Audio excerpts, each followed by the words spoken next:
kilastara keessatti akkaataa ogeessi qonnaa gorsa nu kenneen madaabaras qorichoota adda addaa fayyadamne itti fayyadamaa jirra jechuudha. Rakkoo garaagaraa ittiin ba'aa jira. Aadaan hojiitis jijjiiramee jira. Maalis feete duraan sa'aatii kanatti dargaggeessi sa'aatii kanatti dhufee maasaa keessa oolu kun gadi ba'eetti asfaaltira oola ture. Maaliif amma immoo as dhufee argatee hundi isaatu maasaa kana keessa oola jechuudha. Baazooyi immoo inni biraatis immoo hojjetaa gara biraatis fidee asitti waan qaxaramuuf maaliif baay'ee hojii namaaf uumee jira. Bulchaan godina Shawaa Bahaa obbo Abbaa Buwaaqoo aanaalee godinichaa garaagaraa keessatti inisheetiiviiwwan qonnaa wabii nyaataa mirkaneessanii fi jireenya qonnaan bulaa fooyyessan hedduun hojiirra oolaa jiru jedhan. Bara kana aanota sadii irratti kilaastara haara gurguddoo eegalee jira. Fakkeenyaaf Liiban irratti naannoo hektaara 2000 ol ta'u kilaastara haaraa bara kana bishaan boolla jalaatiin boolla tokko qonnee itti galchinee jiru. Aanaa Bosatiitii fi aanaa Laamaa keessatti hektaara 3000 kaanaalii duraanii suphamee maashinii hedduu moobaalaas godhamee suphamee itti galee faca'ee biilaan jira. Aanaa Qaaqii keessatti Abbaa Saameel hidha jedhamu kanaan dura uummatarraa hidhamee ture. Bara kana immoo deeggarsi godhamee fi gadhiifamee jira. Kanaaf walii gara Shawaa Bahaa keessatti bara kana qamadiin bifa fooyyeedhaan deemaa jira. Oomishtummaan isaas baay'ee fooyya'ee jira. Kanaaf akka godina keenyaatti naannoo hektaara 300 kan ta'u faca'ee jira. Isa kanarraa immoo sassaabbiin oomishaas eegalamee jira jechaadha. Sadarkaa pireezidaantii Ittaanaatti qindeessaan kilaastara baadiyyaa Oromiyaa obbo Addisuu Araggaa inisheetiiviin misooma qamadii wabii nyaataa mirkaneessuun cinatti aadaa hojii hawaasaa jijjiiraa jira jedhan. Erga inisheetiiviin qamadii bonaa kun bocamee booda garuu qonnaan bultoonni keenya yeroo lamaa fi isaa ol oomishuudhaaf haalli isaan itti tattaafataa jiranii fi qabatamaadhaan hojii isaan taasisaa jiran baay'ee kan nama jajjabeessudha. Kanarraa ka'uudhaan yommuu ilaallu inisheetiiviin qamadii bonaa kun aadaa hojii kanaan dura baratamaa turee fi waggaatti yeroo tokko oomishanii yeroo kaan immoo akka boqonnaatti ilaalu wajjiniin ol qabatee kan jiru sana jijjiiraa jira jechuudha. Yeroon bonaa yeroo itti boqotanii fi yeroo akkasumattiin qisaasamoo otoo hin taane yeroo oomishni guddaan itti argamu ta'uu hubatanii kan hojjetaa jiru kun milkaa'ina dhufaa jiru kan argisiisudha. Baadiyyaa fi magaalota Oromiyaa keessatti inisheetiiviiwwan qonnaa oomishtummaa dabalan hojiirra oolaa jiran aadeffatamee cimee akka itti fufuuf mootummaan tumsaaf deeggarsa barbaachisu hawaasaaf kennaa jira jedhan. Sochiin qamadii bonaa kun dargaggoota bal'inaan gara qonnaatti deebisaa qonnatti madaqsaa jira. Armaan hojiin qonnaa kun hojii namoota barnoota hin qabne akkasumas immoo namoota umuriidhaan bubbulanii godhanii ilaalchi akkasii dargaggoota biratti ni calaqqisa ture. Erga inisheetiiviin qamadii kun bocamee asitti garuu dargaggoonni barnoota qaban, dargaggoonni ogummaa adda addaa qaban tiraaktara opereet gochuudhaan, paampii suphuudhaan sana biras darbee yeroo haamaan ga'u kombaayineroota midhaan haamuudhaan qonni keessatti akkaataa isaaniitti qooda fudhachaa jiranii fi carraa hojii itti argachaa jiran kunis jijjiirama tokko. Hojiin misooma kooriidarii baadiyyaa aanaa Lumee fi Booraa keessatti hojjetamaa jirus daawwatameera.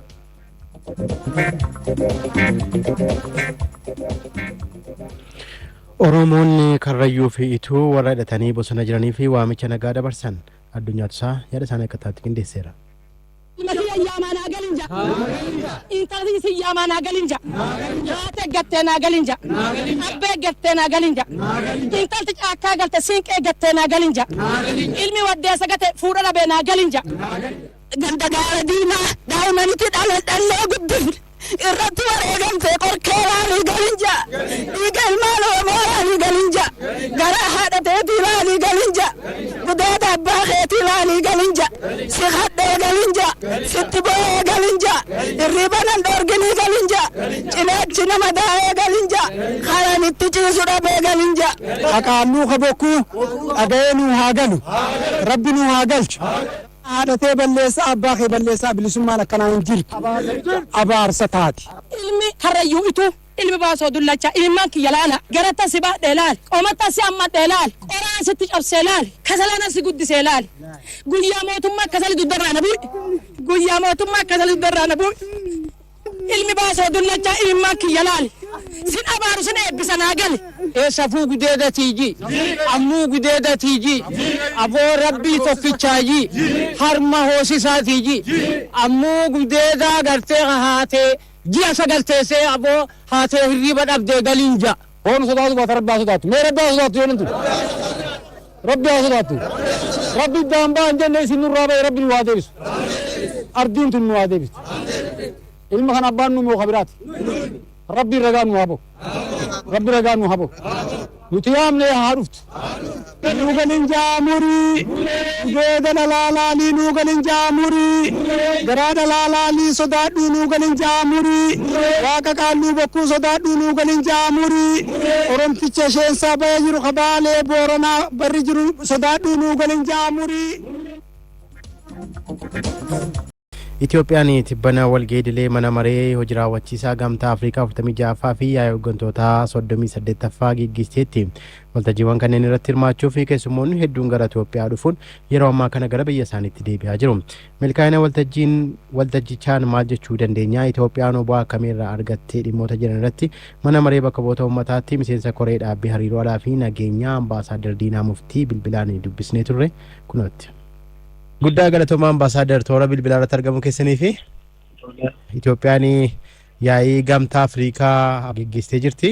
Mee milkaa'ina isaa akkamiin ibsuu dandeenya? Walga'iin kun haala gaariidhaan milkii guddaadhaan xumurame jechuu danda'ama. Tokko keessummaa baay'eetu dhufe. Keessummaan dhufan kunniin keessummoota Afrikaa qofa osoo hin taane bakka bu'aan dhaabbata biyyaa UN warri dura ta'an Arab League dhufanii jiru. IGAD dura ta'an dhufanii jiru. Asirratti immoo Barbadoos irraas dura ta'an biyyoota afoo shanii dhufanii jiru. Keessummoota Afrikaa wajjin walitti dhufee nama baay'eetu asitti keessummaa'ee haala jiruun magaalaan bareeddee mannis qophii cimaa godhee jaalala guddaadhaan OAN keessummeessee deebisee jira jechuudha. Kana bira dabree immoo wanti guddaan wanti irratti haasa'amaa ture baay'ee wanta cimaadha. Ajandaan isaa cimaa ture. Afrikaan kana dura koloneeffattootaan miidhamtee jirti. Garbicha taatee lammiin Afrikaa baay'ee gurguramee jira. Apartaayidiin Afrikaa miidhee jira. Kana waan ta'eef lammii Afrikaatiif warri Afrikaatti dhalatan ammaan kana warra isaan miidhaniin kaasa argachuu qabu. Kun immoo ajandaa guddaa ture. Ajandaan kun haala gaariidhaan irratti haasa'amee jira jechuudha. Achi biras dabree nageenya Afrikaa irratti haasa'amee jira. Afrikaan alama keessatti akkamitti gahee cimaa taphachuu akka itti dandeettu. Fakkeenyaaf dhaaba Security Council jedhamu keessatti Afrikaan akkamitti akka seenuu dandeettu. Dhaabni gurguddaan financial institutions akka IMF, World Bank maal jedhamu hundi haala Afrikaa gargaaruun akka jijjiiramuu qabu. Nageenya Afrikaa akka mooyyuu tasgabbaa'u. Afrikaan immoo tokkummaan ishee akka cimu, qoongi ishee alama keessatti akka dhaga'amu, akka cimtu, akka guddattu, uummanni ishee akka duroomu wanti irratti haasa'amee ture baay'ee cimaadha. Wanta nama gammachiisu, wanta gaariidha jechuu danda'ama jechuudha. Gama Itoophiyaatiin keessumaa waggoottan sadan arfan darban yaa'iiwwan gaggeeffame irratti rakkoon nageenyaa Itoophiyaa keessa ture. Akka biyyoonni Afrikaa kun yaadota garaagaraa kaasan godhee jira. Amma immoo waliigalteen Piriitooriyaallee akka fakkeenyaatti akka moodelaatti dhiyaatee jira yaa'ii kana irratti. Gama kanaan maqaa gaarii ijaaruu Itoophiyaa irratti bu'aa akkamiirraa argatte jechuu dandeenya biyyattiin? Rakkoo Afrikaa jiru Afrikaan akka hiikamu. Afrikaan mataa isiitiif yaada isiitiin fedhii isiitiin akka rakkoo isii hiikamtu ka jedhamu Itoophiyaan fakkeenya guddaa taatee jirti. Akkuma reef kaaftee rakkoo Itoophiyaa keessa ture Piriitooriyaa irratti walta'ii ta'een hiikamuun isaa fakkeenya guddaadha jechuudha. Achi biras dabree rakkoowwan Afrikaa keessa jiru karaa nagaatiin hiikamuudhaaf sosochiin guddaan deddeemaa jiru kun gargaarsa Itoophiyaas akka qabu, gargaarsa Afrikaas akka qabu, alaamaas akka qabu mul'atee jira jechuudha. So ajandaawwan nageenyaas, ajandaawwan guddinaas, ajandaawwan walta'iinsa biyyoota biraa wajjin barbaachisu hunda haala gaariidhaan ka'ee irratti haasa'amee haala gaariidhaan xumuramee jechuudha. Keessumaa amma waqtii ammaa kana addunyaa irratti deeggarsoonni tokko tokko murteessaa ta'an kanaan dura biyyoota addunyaa hirkatanii turan kan akka USAID kun yerootti sadarkaa adda cituurra gahee jira. Itoophiyaan immoo gama kanaan dursitee waan tarkaanfatte qabdi. Muuxannoo kana qooduu irratti maaltu ture? Innis fakkeenyaaf muuxannoo gara midhaan nyaataa oomishuu irratti fakkeenyaaf qamadii oomishuu irratti Itoophiyaan Afrikaa keessatti tokkoffaa ta'uu ishii muummichi ministeera haala gaariidhaan ibsanii jiru. Biyya keessatti immoo iyyuu kilaameetii rakkoo kilaameetiin dhufu kana jijjiirama qilleensaatiin dhufu kana afoo dhaabuudhaaf isa gadi buusuudhaaf muka dhaabuu magartii dhaabuu irratti wanni hojjetameef misaala guddaa akka ta'u argamee jira jechuudha. So kanaaf Itoophiyaanis Afrikaanin gara of danda'uutti deemuunis wanti akka barbaachisu. Gargaarsi alaa dhufu kun garuu ammaaf haa barbaachisu malee duraa fi yeroo dheeraa keessatti murteessaa ta'uu akka hin qabne haala kanaan hojjetamaa ture. Haa ta'u malee achirrattis ammaan booda soota Itoophiyaan walta'iidhaan haasa'uudhaan gara dippiloomaasiitiin biyyoota biraa wajjin hojjechuu akka qabdu Afrikaanis akkasitti akka deemu qabdu fakkeenyi lafa kaa'amee bareedaa ture.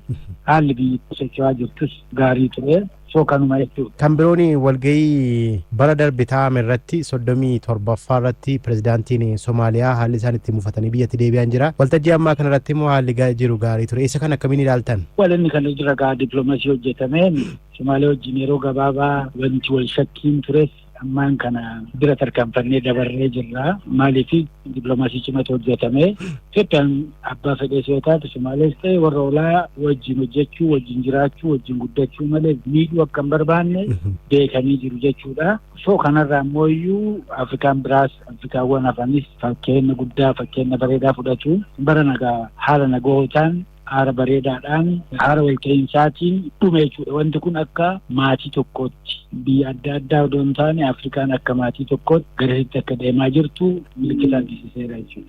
Yaa'iin kun yaa'iiwwan kanaan dura darban irraa Itoophiyaan faayidaawwan gurguddoo yaa'iitti argatte jechuu dandeenya yoo akkas ta'e akkamiin ibsama? Yaa'iin kun milkaa'uu jechuun milkinna Itoophiyaati. Maaliif Itoophiyaan Afrikaadha jechuudha.